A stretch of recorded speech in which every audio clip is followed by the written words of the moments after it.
I will. Okay, I will wait for the recording. Yes, it started now. So welcome all. My name is Adam Kovac, and for those of you who don't know me, I'm a project assistant at TUW-NLP, and in today's talk, I'm going to be presenting our tool. Just a minute. I'm going to be presenting our tool called Potato, and my screen is not the best. Okay, and Potato is something that we've been working on in the last few months, and you know, we were always working on explainable rule-based systems, and we build rule-based systems on various NLP tasks. And after a while, we started experimenting with a faster method of generating rules, not just writing rules. And this is exactly what this tool does. And since today I have like 1 hour to talk, in the first half an hour, I want to present some slides about the background of what we are doing, about the tool itself, the architecture, the workflow, and so on.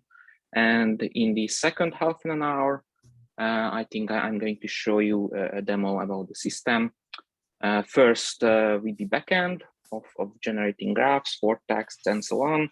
And then I'm going to show you the human-in-the-loop front end of the tool, built with Streamlit in Python.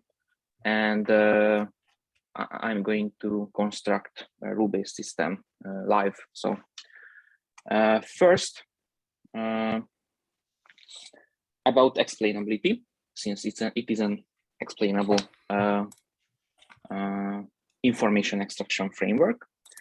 So interpretability and explainability belongs to a larger branch of machine learning called XAI, or explainable AI. Sorry, Gabor, I think you forgot to turn off the microphone and we can hear the sound. Thank you. So why is interpretability and explainability is good? We should be able to explain the decisions of machine learning systems, since if we cannot explain decisions, that means that we have a black box model. And that means that we cannot guarantee that the predictions of our system is correct.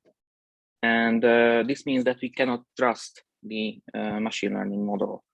And explainable systems have many traits. For example, if a machine learning model is explainable, they are fair. This means that they have unbiased predictions. We know that black box complex models have a trend of learning bias from data sets that the annotators leave in the data sets. A deep learning model can easily learn that.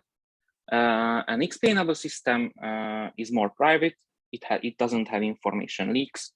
It is more reliable because small changes in the input cannot affect the output that heavily. And also one of the most important is trust and auditability, since we can trust the decisions because we exactly know why it happened. So if, for example, a client comes and they say that, okay, this system is great, but we need to change the prediction of that input, or the term Barcelona tomorrow is a positive term, not a negative term, then we need to change the predictions. And this is hard for deep learning models. We need new data, or we need to construct a new model, and that's hard. So yeah, we can debug explainable models better. And in machine learning, there are interpretable machine learning systems that are interpretable by nature. For example, logistic regressions, decision trees, naive Bayes, and so on. And in these, feature importance can directly correlate with the decisions. Or if we use a decision tree, then the generated tree itself is an interpretation of the model. And recently, state-of-the-art models in NLP, and I think in other domains, complex deep learning architectures has been exploding its parameters because they have billions of parameters. For example, the latest language model called GPT-3 has more than 100 billion parameters. And also BERT-Large, which is one of the most popular models in NLP right now, has more than 300 millions of parameters. So you can imagine how hard it is to explain each decision of these systems. So how can we interpret these models? Where we have multiple ways of explaining machine learning models. The first way of doing it is called model agnostic methods. This can work with any ML model, so not model specific. This can be done with providing example-based explanations, so providing examples for each decision. We can explain model agnostic methods globally, so explain the behavior of the model, or we also have local model agnostic methods, which means that we try to explain individual predictions, not the model itself. And this is one of the most popular ways of doing this. So for example, Lime and SHAP is two popular libraries. They explain individual predictions for any model. So deep learning model, classical machine learning model, any model. And we also have model specific methods that are specific to the model that we use. For example, use attention as explanation, but not all models have attention, but BERT, for example, does use attentions. And there are lots of papers trying to use attention and as an explanation of the model, since attention is a direct weighting of the input tokens. So we can just visualize the attention scores and say, this is the explanation of the model. I just brought some screenshots of Lime, for example. This is an explanation of an individual prediction. You see that it highlights words that correlated with the decision the most. And also SHAP is a similar tool. It also ranks the features that was used to train the model and then say that feature was the most important. And attention as an explanation, it is a popular tool. We can just look at the local weights for each predictions, and the weights can serve as an explanation for that specific decision. But there are also lots of papers that claim that attention is not really the explanation. It can be an explanation, but it is not the interpretation of the model.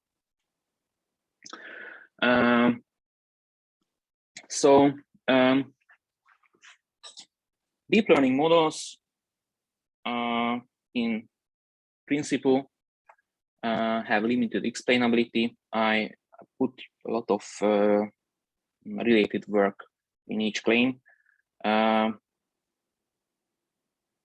it's hard to explain them. For these complex deep learning models, you can use attention, you can use these libraries, but at the end, you cannot really guarantee that this is the interpretation of the model. They are prone to bias, as they are very prone to learning bias from data sets and then using them for prediction. For example, if a class correlates with sentence length as feature, then a deep learning model can easily learn that. And also, they are, because of they are prone to solving data sets rather than solving the problem itself. And so we can explain deep learning models and say that that's an explainable model because we provide an explanation. And we can also use interpretable models that don't need to be explained because they are interpretable by design. For example, rule-based systems are interpretable and explainable by design, and they are completely transparent because we have the rules, we know why the predictions happened. And they are popular in real-world application because we can change and debug them easily. They are also fully customizable and can be debugged, because if a client doesn't like a prediction, we can just change the rule, and then tomorrow we will have a different prediction. So, but rule-based systems have many cons also. They are hard to maintain because we need to understand the rule-based system. We need an expert, a domain expert that understands the task itself. Like, I can train a BERT model on a task I don't really, if I don't really know, even though if I don't know the task itself, I just know the input is text. I don't need to know what are the text, what are the labels. This cannot be done with rule-based systems. They perform worse on benchmarks than deep learning models, that's for sure, and domain expertise is needed. Also, it is a very time-consuming to maintain and to implement rule-based models, since you need to look at the data manually and then construct the rule-based system from the data, and you need to understand also the data. So what do we want to do is that we want to enable fast prototyping and implementing rule-based systems, and we achieve that by combining machine learning rule systems. We use machine learning not to learn the task, but to learn the rules. And then this means that we generate rules with machine learning and then have a human expert look at the rules and then changing them. This is the human in the loop system that we implemented. And I'm going to introduce the rules itself. So how do we write rules? We write rules on graphs. What does it mean? What is our framework of doing that? So that's what I'm going to talk about now. But for that, I'm going to use an example from a data set. I'm going to use an example from relation extraction, and I will use an example from the Semeval 2010 relation extraction dataset. It is a generic relation extraction dataset, not a domain specific. A relation extraction, for those who don't know, is the task of extracting semantic relationships between a defined set of entities from text. It is usually between two or more entities, but usually between two entities. And there are semantic categories defined between the entities, for example, destination, component, employed by, founded by, and so on. And we need to classify the entities into the correct category. So I'm going to bring an example. In the Semeval dataset, we have a class called entity destination, and we need to classify that class. And an example would be that the diamond ring was dropped into a trick-or-treater's bag. So we have two entities, ring and bag, and we need to classify whether the entity destination label holds or not. It does hold in this case. So how can we do that? By defining rules. First, a simple regular expression can be written where the specific thing in this example is the dropped into. So we write that into the rule, and we say that first comes the entity and then the entity two. This is a simple regex. It works, but it's a pretty primitive system. So we have better than these.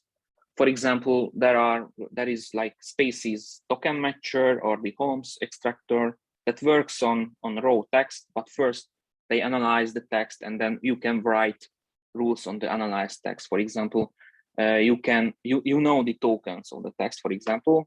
A simple regex doesn't know that. You also have the part of speech text of each word. So I don't need to write dropped, I can write any verb and then the into, and then a simple regex also. So we have great tools for writing rule-based systems on text. But natural text has a structure, underlying structure. So it's better to use graphs and not just the raw text itself. And there are many formalism in NLP, many graph types that you can use to parse raw text into a graph format. For example, the most popular, I think, is the universal dependency or UD graphs. And you have systems for dozens of languages in that. But it is considered the syntactic graphs of the text. You can also build semantic graphs for the text. For example, the AMR, the abstract meaning representation. It is also one of the widely used semantic graph representation. For example, it also, if you parse a sentence after graduation, John moved to Paris, it also, it does know that John is a person and Paris is a city. So it does know semantic properties of the text. And we also have Forlang. It is one of our own semantic graphs that we are also developing currently. And I'm also going to show examples using Forlang graphs. So rules on graphs. Rules that you write on graph structures could utilize the underlying graph structure of the text.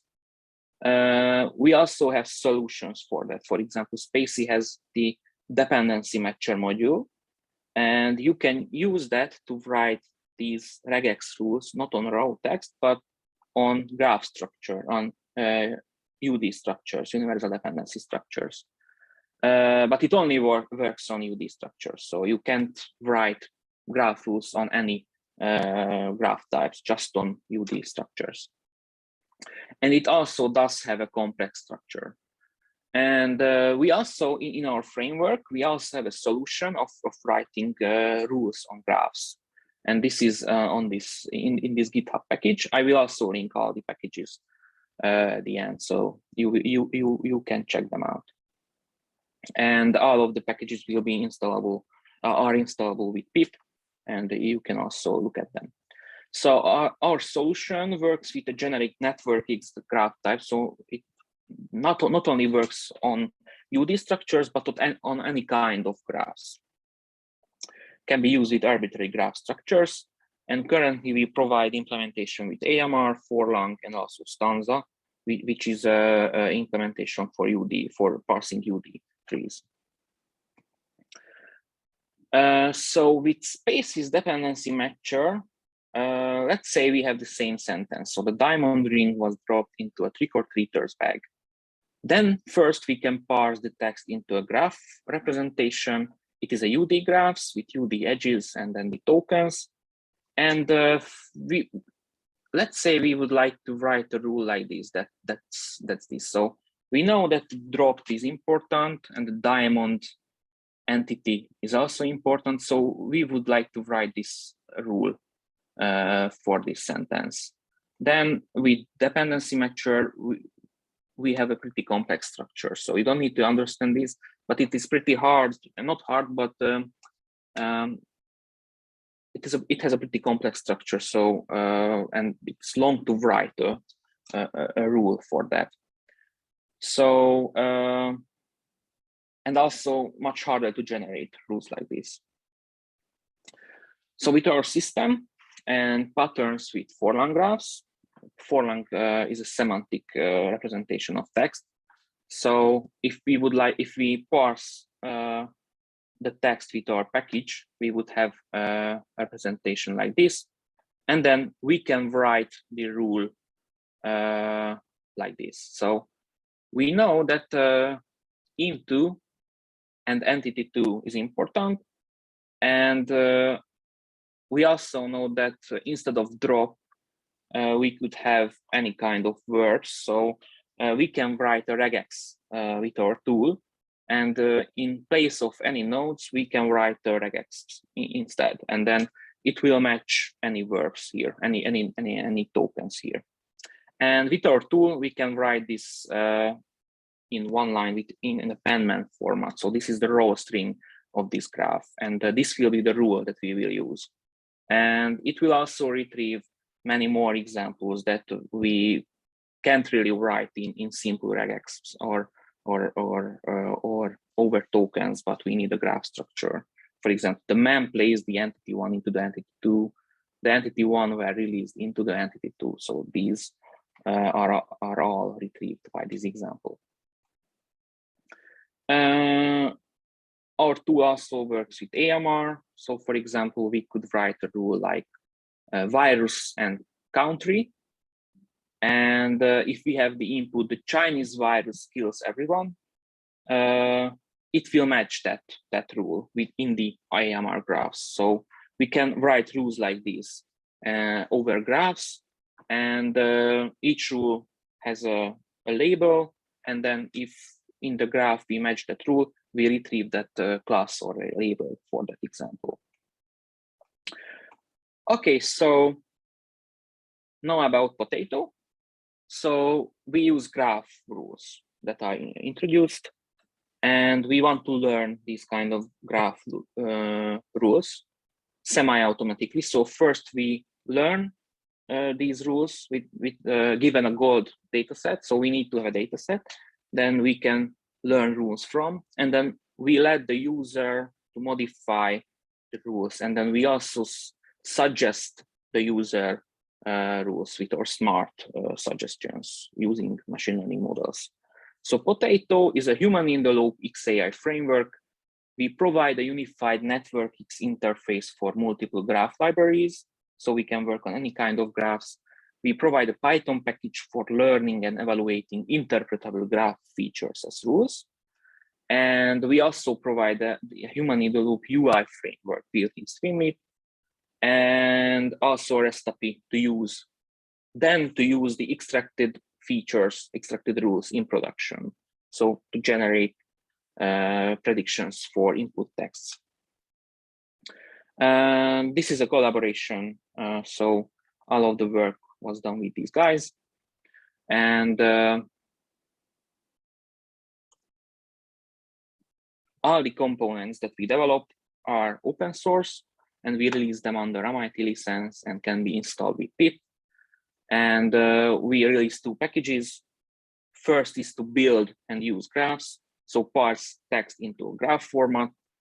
And we also release, this is called the TUW-NLP package, and we also release the Potato package, which is for rule learning, and then the human-in-the-loop framework also is in this package.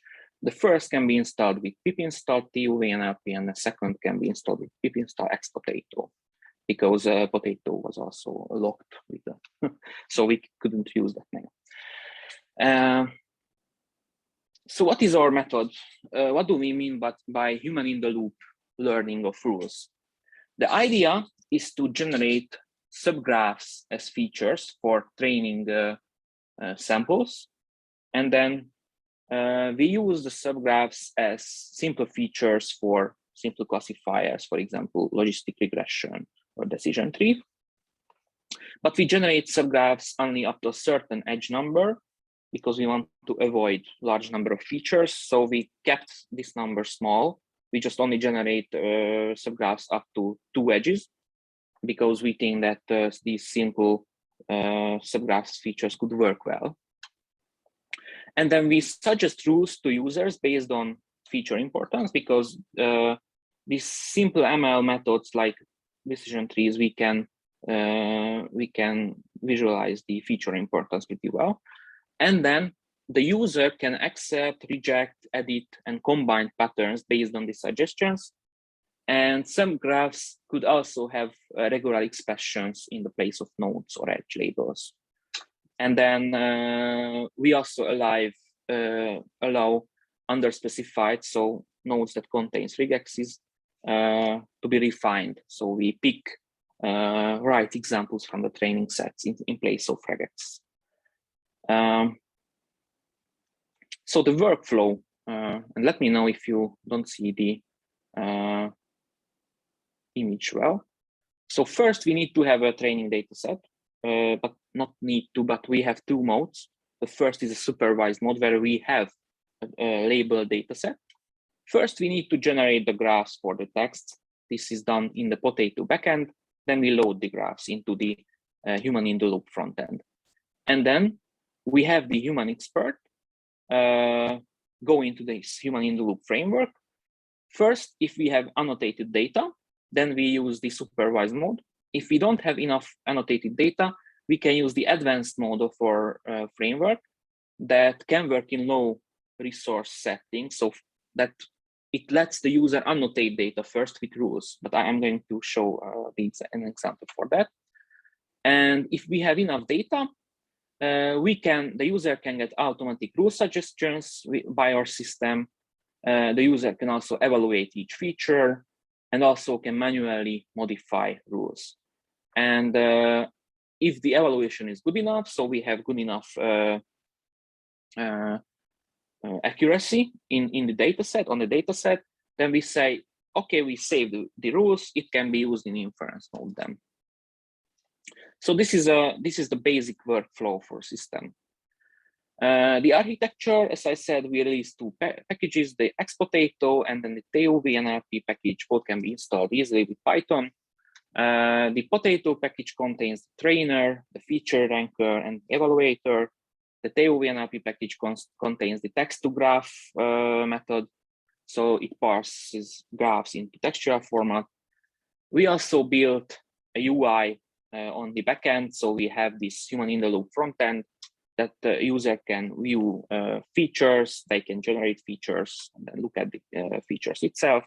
And we also released the REST API service on the backend, so the built rule-based systems can be used in production after the human-in-the-loop learning. This is the UI of Potato, but I'm not going to go into detail because we also have a demo. So, but we have a pretty simple interface. We have the rules here on the left in the left column, and we can look at the scores for each rules in the right column. We can also browse the dataset for samples. The UI can suggest rules to the users if the user wants to have suggestions. So, and then the user can accept the suggestions or reject them. And the UI also lets the user to view graphs, but you will see. So this is the simple mode is, as I said, is when you have enough data. So the machine learning model can be trained, and then it can offer suggestions. But if we don't have labeled data or have a very few labeled data, we can use the advanced mode of the package. This means that we let the user annotate some data first, and then we offer some suggestions to the user based on the small annotated sample. And then the user can modify the rules if he thinks it's good enough. Then we can annotate the data with the rules that was defined. So in parallel, we build the rule system, and then we also annotate the data set itself. So it can be also pretty useful in low resource setting. And we do these steps iteratively. So the user annotates some data, gets suggestions, then annotates the data based on the rules, then gets also suggestions back. This is how it looks like, but I'm also going to demonstrate it live, so you don't need to understand this at first. But now we already use the tool to build some rule systems. So we have some preliminary results on benchmarks. For example, we used it in the HashoTs dataset. This is offensive content identification in English, and in German, we use that in these two languages. And you see that BERT achieved around 90% precision recall and F-score. We had lower recall with rules, but we had better precision. So we had a pretty good F-score just by defining few rules. So it's a good result. In German, we had worse performance, but we still had high precision with rules. That is important. We also used it in Brise. Esther Iklodi was talking about this in the last seminar. In that, we also have pretty good results with the rules systems that was built. So sometimes it was even better than BERT, but even if it wasn't better, we had better precision, and we just used rules. So it's much faster, transparent, explainable, and so on.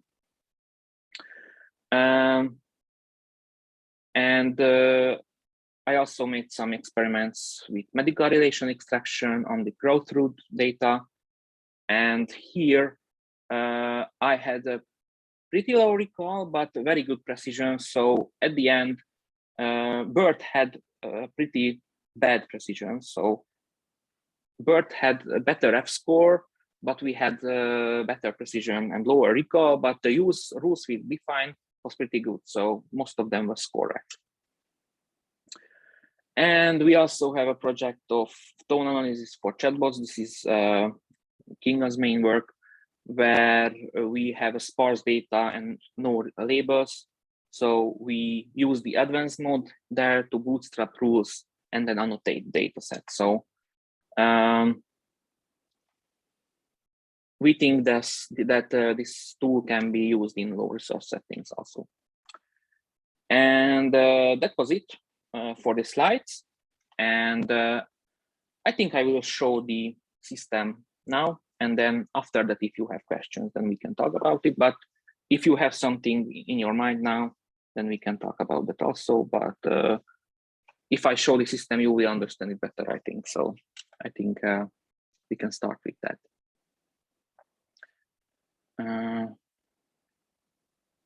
Okay, can you see the Jupyter notebook right now?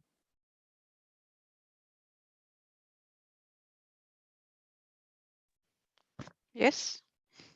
Thanks. So in the GitHub, which is like I linked in the slides, and we will also upload it, and also the Jupyter notebooks. But you can go under our GitHub page, and you will see many examples of installing our package and then using them for various tasks. We also publish some of the rule base that we built, so you have many examples of using this tool. I also provide a lot of sample commands that you can use to start the system. And also the page has Jupyter notebooks for demonstrations. And I will also show you some code right now. How can we use the Python backend for generating rules? Then I will show the front end, that how you can use the parse graphs in the front end itself, and then how you can modify rules. So first, after installing Potato with pip, you can just import the functions from the backend. First, I'm going to show you how to generate graphs for text, and then how to use that for datasets. So first, if you want to generate a graph representation for a text, we can import the graph extractor module, and we can just use the extractor's parse iterable function. You need to provide the sentence that you want to parse, and then you also need to provide a graph type that you want to parse the sentences into. Now I use the for-long representation, and after you can just check the parsed graph in Jupyter notebook, and also you can export it as an image and so on.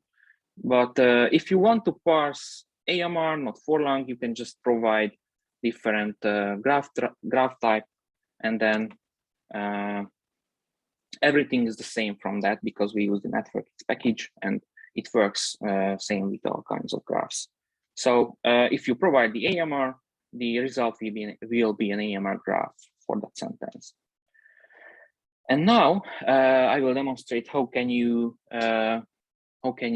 parse a data set, and then how can you parse graphs for the data set, and then start the tool. First, you just need to provide the sentences itself for the package, and also the class for each sentence. Here it's just entity destination or not entity destination. So it's a binary classification. first you need to define the texts, and then you need the class itself. Now it's just for demonstration purposes. I just use like 10 sentences for this task. So first, you just define the data set, you provide the label encoding, so you have a binary classification. You want to classify entity destination or not, and then you just parse the graph. So we let the user to parse the graphs first for each sentence, and then if you have the parsed graphs, you will have a pandas data frame with the samples, and then with also the parsed graphs. And if we have a data set like this, then we can start to write some rules for this data set. So for example, let's say to just the simplest rule would be a token on the graph. So for example, if we want to match the into token, we need to write it in penman format. So just the ID and then the name of the token. And it will be the rule to match, and then we can use the feature evaluator to match samples on the data frame. So for example, you see that we predicted label on 9 examples, because in 9 examples there was the into token. For sure, just providing tokens is not always enough. So if we want to write a subgraph, we can also do that in the penman format, describing it as a string. So for example, here I described a simple subgraph with 2 edges. First from the into per, so with the edge type 1, and then with the edge type 2 into the YYY, which is the entity itself. So with describing a graph pattern like this, we are now able to match subgraphs on the graphs, not just tokens, but subgraphs. And you see now we only retrieved 3 examples.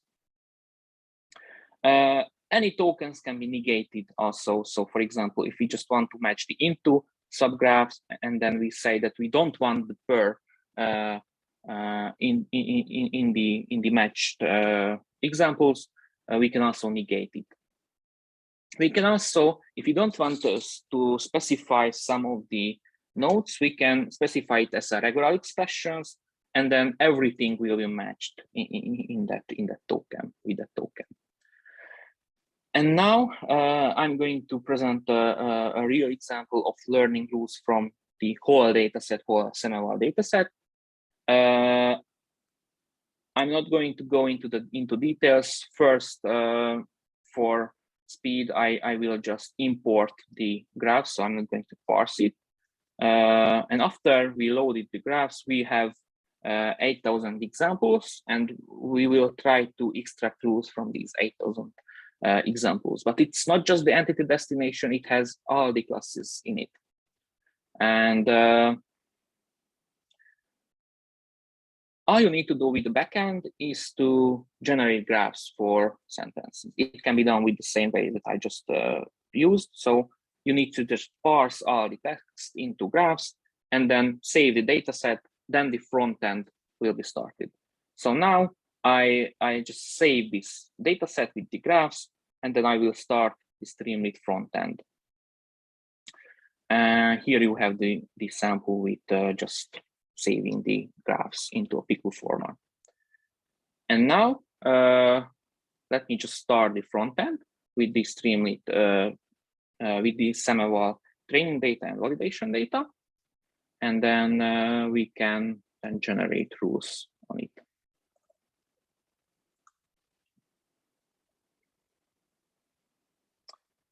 Okay, so first I did start the front end. I provide the command that you need to use if you want to start the front end. It's pretty easy, just a Streamlit command. So first, the dataset is not trained. We just parse the graphs. First, you need to train the dataset You can also set all kinds of options here.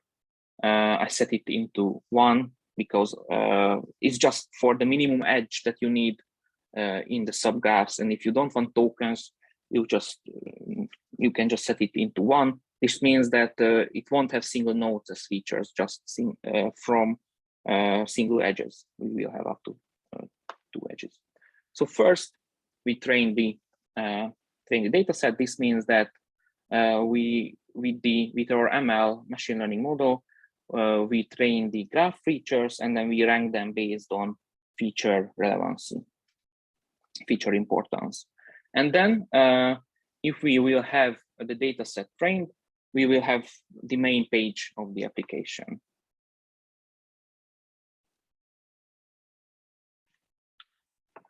We have 8,000 examples, so it might take a few seconds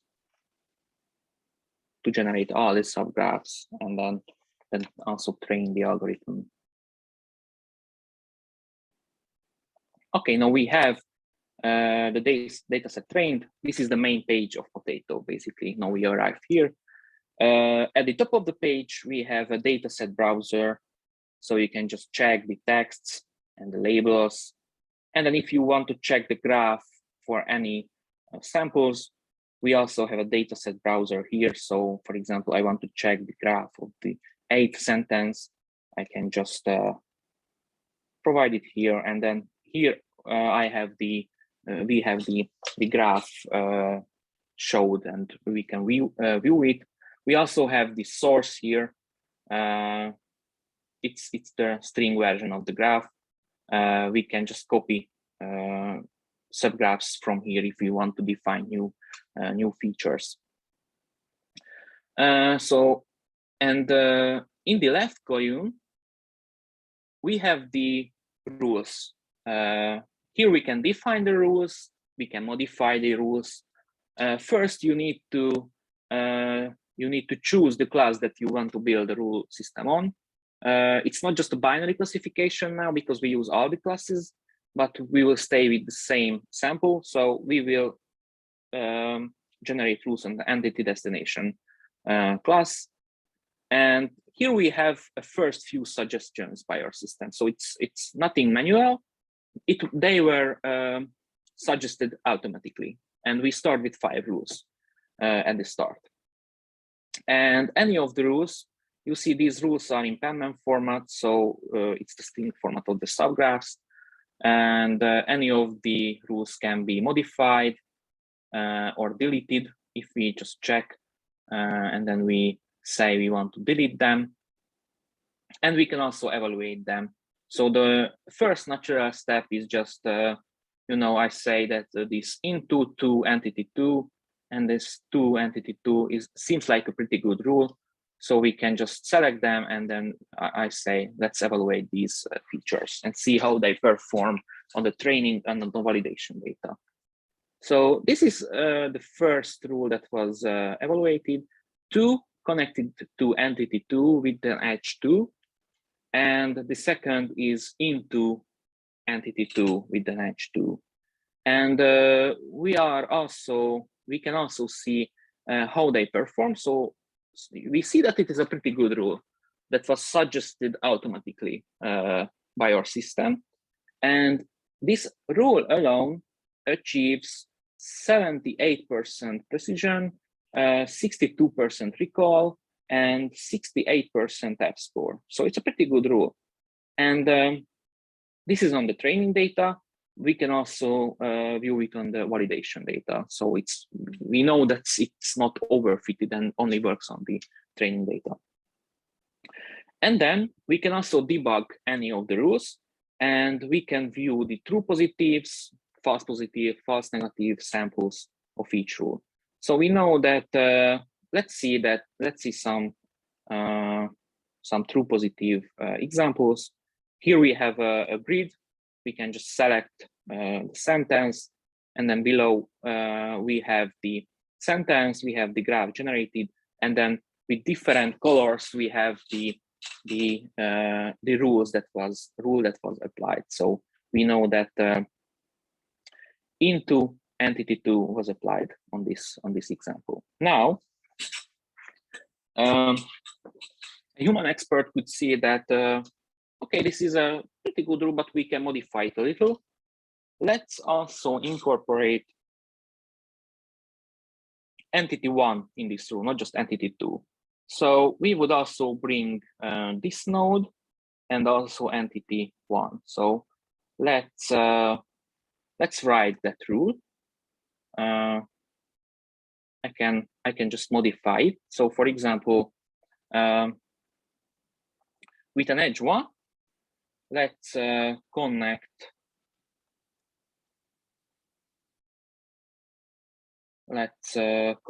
a regex here, because I don't know what it is connected to. It can be connected to bring here, but also anything else, any verb there. And then this verb should be connected to entity 1. So I write it like this, and entity 1. Okay, let's we just modify the rule, so we think it's better now. Let's just save it, and then let's evaluate the new rule. You see, I just described this pattern with this string. So into connected with entity 2, and connected with to something, and any regex, and then that's node is connected to entity 1. And we see that we have a lower recall now, but the precision went up. So we have 84% precision, which is pretty good. And what our system enables is that if we have a regex in a rule, we can refine it with our system by picking examples that fits there. So we will have an even better rule. So let's see that we don't know what we want in this node, but we can refine it because we have a training data set. So let's just click on refine, and then the system picks examples in place of the regex nodes. We had a new rule here. So let's see how that performs. Let's evaluate the new rule that was just added. You know, it did add a lot of, it's a regex also with an OR separator. So any of these can be in place of this node. And you see that it performs pretty well. It almost has a perfect precision and a pretty low recall, but we don't really care about that. And it also performs very well on the validation dataset. So it was not overfitted, because not just in the training data, but we have pretty great results on the validation dataset. So with just this one rule, we have these good results. So it's a pretty great, and it was constructed almost automatically. So we suggested some rules, then the user told that, okay, this is a good rule, but it depends on this node. And then we let the system pick some examples in place of that one node. And okay, we now have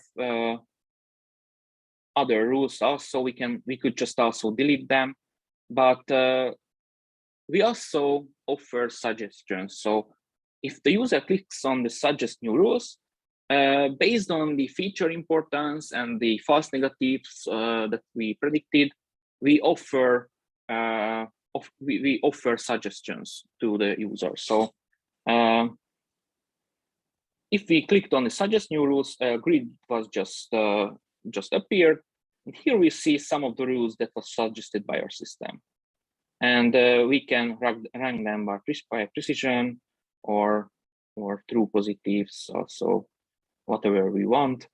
Let's say that the first looks pretty good. It has 100 precision, and it retrieves 21 true positives, and it doesn't have any false positives. And it was also suggested automatically.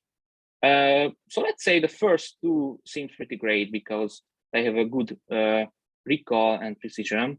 So we accept them, and then they are added to the rule list, and the rest was deleted. So now we can evaluate them, and then we can do the same thing iteratively, that we evaluate them, we see some of the false positives, true positives, and then we can refine the rules by with the user input. And this is the main workflow, basically. And after that, the rules are saved into a JSON format. We can use them for prediction with our REST API or with the inference mode. And this is what I wanted to show about the simple mode. In few minutes, I will show the advanced mode also, how that looks like. No, I just started the advanced mode. In advanced mode, first, this will be about offensive speech detection. So it will be it's just a warning about explicit content, because it does have any kind of ugly stuff in them. So first, because it doesn't have any data label, you just need to provide the labels that you want to use for annotation. So we just want to classify offensive speech, so one or not binary classification. We add the labels, and we have the data set here, but we don't have any labels.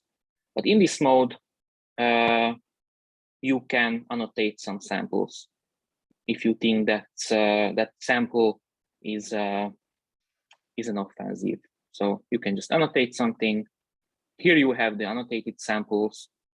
And what's a great thing is that you can either annotate something and then generate the rules, or first you can also, let's say that I know that shame is a good candidate for offensive speech. So I can just evaluate it. It won't have great results because we don't have many data annotated, but we can look at the predicted graphs. And if we think that this rule is pretty great, then I can just say, okay, but no, annotate based on this rule. And then we will have samples annotated by rules. So we have the annotated data, and we also have the rule system that was used to annotate this data. And this is the workflow of the advanced mode, basically. Okay, I think that was it for now. So I think I showed everything that I wanted. You can check the GitHub page for more. Everything is under MIT license. You can use them if you have any NLP classification problem, then you can use or tools for parsing into graphs, then using the human in the loop learning also. We are currently writing a paper to a system demonstration track to ACL. So we are in the process of documenting everything. And I think now we can have questions if any of you have something.